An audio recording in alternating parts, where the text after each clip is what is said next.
Bonjour, bienvenue sur Tous en Cuisine avec Seb. Toujours un très grand plaisir de vous retrouver. Et aujourd'hui, je vais refaire une recette que j'avais déjà fait il y a quelques temps, c'est-à-dire une tarte, enfin une quiche. Une quiche aux asperges vertes. Là, on va faire une petite modification, on va rajouter du lard fumé autour. Alors pour cette recette, tout de suite, une pâte brisée que j'ai déjà foncée dans un plat rectangulaire. Faisait plaisir.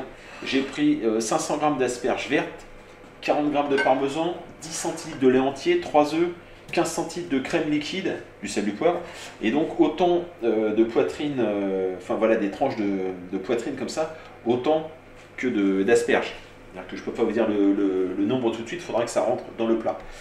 Et la première étape, bon ça je vais le remettre au frais, la première étape, on va s'occuper des asperges. Alors les asperges, il faut se découper, oh, le four est chaud, tiens déjà, peut-être un peu trop en avance là. Les asperges, on va d'abord les casser. Alors, voilà. On essaie de trouver un point d'équilibre, comme ça. Et elles vont se casser toutes seules au bon endroit. C'est-à-dire que cette partie-là est un peu trop dure. Cela dit, je vais quand même la garder. Je vais les éplucher. Je vais garder un petit peu quelques rondelles et j'essaie de faire un risotto avec ça. Hop, on les met de côté. On a cassé nos asperges. On vient se débarrasser de cette feuille, là, cette naissance de feuille. Voilà, parfait.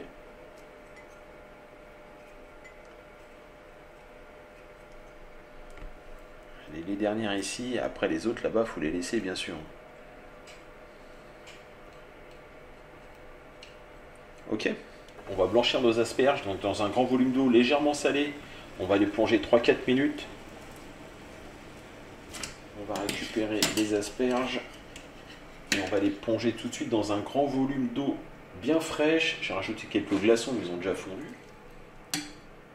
Les asperges ont refroidi, donc on les plonge dans un volume d'eau froide pour stopper la cuisson et ça fixe la chlorophylle, c'est-à-dire qu'elles vont rester bien vertes. Voilà, on va les mettre comme ça pour les éponger un peu. Alors avant d'enrober les asperges de poitrine, on va faire cuire on va faire une pré-cuisson de la pâte à tarte. Tac, je mets un papier sulfu. Je mets mes haricots de cuisson. Ça, c'est des haricots qui ne servent qu'à ça. On va faire cuire 20 minutes dans un four à 180 degrés. Et donc pendant que la tarte est en pré-cuisson, on récupère de la poitrine.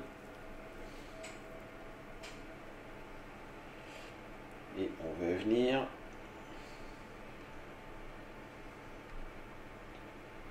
voilà, on vient entourer comme ceci l'asperge.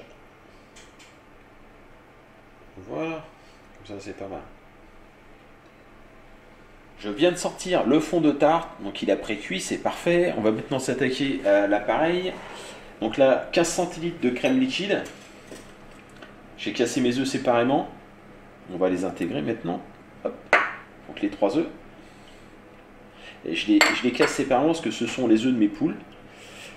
Poules qui ont disparu dans la nuit de vendredi à samedi. Puisqu'il y a des gens visiblement qui préfèrent voler des poules plutôt que d'aller acheter des poulets en magasin. Mais bon, c'est comme ça. Alors moi et ma femme, on est assez têtus. Parce que c'est pas les premières poules qu'on nous vole. Et on va continuer. Donc le petit problème, c'est que le jardin était tellement isolé qu'en fait, on ne peut pas le surveiller. Bon, ils nous ont pas volé que ça. Alors mettez pas ça sur le dos des renards, c'est pas un renard, parce que les renards ne partent pas avec les chaises de jardin non plus.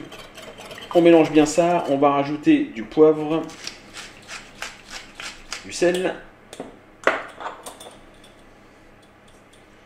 une belle pincée de sel quand même. On va rajouter des 10 centilitres de lait entier,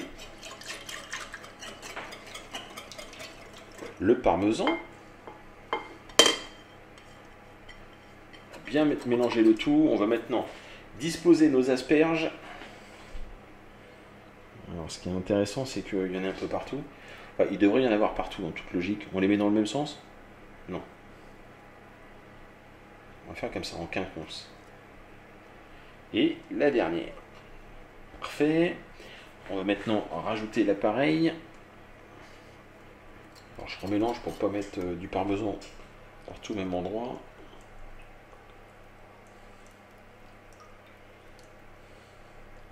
Je rêve où il y en a une qui dépasse. Ouais, il y en a une qui dépasse. C'est comme partout, il y en a des plus grandes que les autres. Hein. C'est la nature qui veut ça. Voilà, donc celle qui ne voulait pas rentrer dans le rang, ben on l'a fait rentrer dans le rang. Et maintenant c'est parti pour une cuisson, toujours four 180 pendant à peu près 25 minutes. On surveille bien évidemment suivant les fours. Et voilà cette magnifique tarte aux asperges et au lard. Très jolie, hein. La croûte est bien... Bon, moi ça me plaît en tout cas. Je sais pas pour toi, ça te plaît aussi? Bon, c'est super. Si ça nous plaît déjà, c'est déjà bien. Des fois ça ne plaît pas. Il y a des litiges. Et bien écoutez, j'espère que cette recette vous a plu. On attend que ça refroidisse un petit peu. On va la manger tiède tout simplement. Et voilà. Écoutez, moi en tout cas je vous remercie de votre fidélité. Et je vous dis à très bientôt pour de nouvelles recettes. Au revoir.